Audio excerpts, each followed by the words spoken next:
Vocês, hoje a gente vai continuar falando dos verbos, tá? E eu vou falar com vocês sobre o verbo e o texto, tá ok? A gente vai ver como é que o verbo ele vai gerando impactos dentro dos textos que nós produzimos, ok? Então eu trouxe aqui 4 situações para vocês visualizarem junto comigo no que diz respeito aos verbos dentro dessas características diferenciadas, tá? Nós temos aqui primeiro dentro da descrição. A descrição, ela organiza os eventos que ocorrem em tempos simultâneos. Por exemplo, era uma vez uma menina que vivia numa floresta encantada. Sua mãe avisava que era perigoso passear na floresta.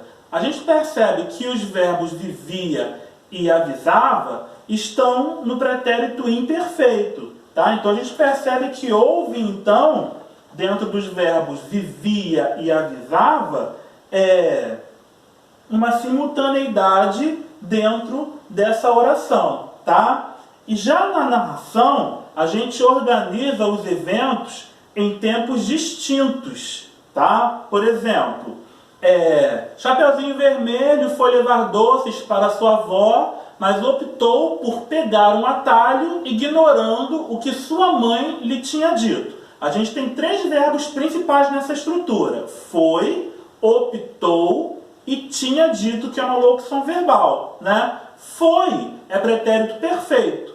Optou é pretérito perfeito também. Já o tinha dito é o pretérito mais que perfeito. Então a gente percebe que os 3 tempos verbais, os 2 tempos verbais, né, o pretérito perfeito e o pretérito mais que perfeito, eles estão ali dentro de um evento organizado em tempos distintos. Eles estão de uma forma organizada, tá? Já a atemporalidade significam eventos que passam no presente e no presente, no passado e no futuro, tá? Então a gente percebe que os verbos eles circulam dentro desses tempos verbais de uma forma atemporal. Significa o quê? Que não existe uma regra de tempo a ser seguido. Por exemplo, tomo banho todo dia. É um presente que tem a ideia de atemporalidade, tá? É atemporal. Tomo banho todo dia. Já o verbo estudar nunca é um desperdício. A gente percebe que o verbo estudar está no infinitivo com a ideia de atemporalidade, tá? Outro exemplo. Trouxe livros para você estudar. Estudar também é um verbo no infinitivo atemporal, tá?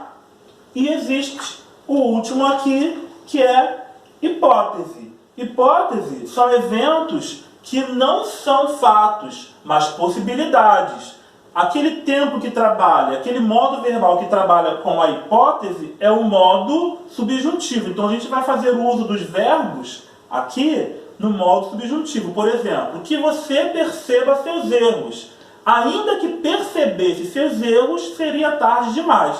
Perceba e perceber-se são verbos que trazem a ideia de hipótese, ok? Já falamos do verbo e o texto, e agora vamos falar dos verbos irregulares e os verbos anômalos, tá bom? Os verbos irregulares vocês já conhecem, mas a gente vai fazer uma revisão rápida e breve para a gente continuar no conteúdo. Os verbos irregulares são aqueles que, ao serem flexionados, ao serem conjugados, eles sofrem modificações no radical e nas terminações. Olhem os exemplos. Conseguir, consigo. Estar, estou. Conseguir e consigo, a gente percebe que a alteração aconteceu onde? No radical, tá? Eu repito mais uma vez para vocês, já tinha falado sobre isso. Se vocês não sabem encontrar o radical dos verbos, é só colocar o verbo no infinitivo, tá? No caso aqui o verbo conseguir já está. Então, é só eu retirar a terminação ir. Então, tudo isso aqui, olha, é o radical do verbo conseguir, tá? Então, se o radical parou no U aqui, quem é o radical aqui? O G, vai até o G, tá? Então, a gente percebe que a modificação aconteceu onde? aqui nos dois radicais. Aqui parou no U e aqui parou no G. Tá? Então a modificação, a alteração que foi sofrida aqui foi no radical. Já lá no verbo estar, estou, a gente percebe que a terminação é que sofreu a alteração. Olha aqui. AR e OU. Então, aquelas duas terminações lá estão diferentes. Por isso que o verbo conseguir e o verbo estar, eles são considerados verbos irregulares, porque eles apresentam modificações nas terminações ou nos radicais deles. Tá ok? Já os verbos anômalos, a gente apresenta ali o verbo, ele recebe esse nome porque ele tem anomalia. O que significa isso? São transformações muito profundas, são transformações mais profundas que os verbos irregulares. Tá? E essas transformações mais profundas, elas vão acontecer no radical, nos radicais desses verbos anômalos. Tá? E quais são os verbos da língua portuguesa que apresentam essa anomalia? O verbo ser e o verbo ir. São os únicos que são considerados verbos anômalos. Tá bom? Aí eu coloquei aqui para vocês possibilidades de conjugações desses dois verbos. Verbo ser: sou, és, era e fui. Percebam que ele vai modificando radicalmente nos radicais deles. Eles modificam muito. Quer dizer, há uma modificação muito mais profunda do que nos irregulares. Né? Sou, és, era e fui. É o mesmo verbo, porém com radicais diferentes em cada pessoa.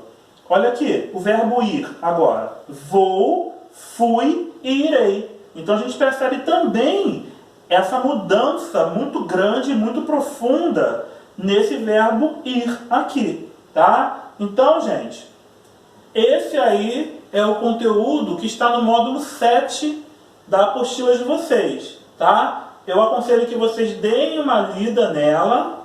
Tudo isso que eu falei para vocês está lá, tá? E realize as atividades, que são atividades curtas e de fácil compreensão. Tá ok, pessoal? Bons estudos e boas atividades.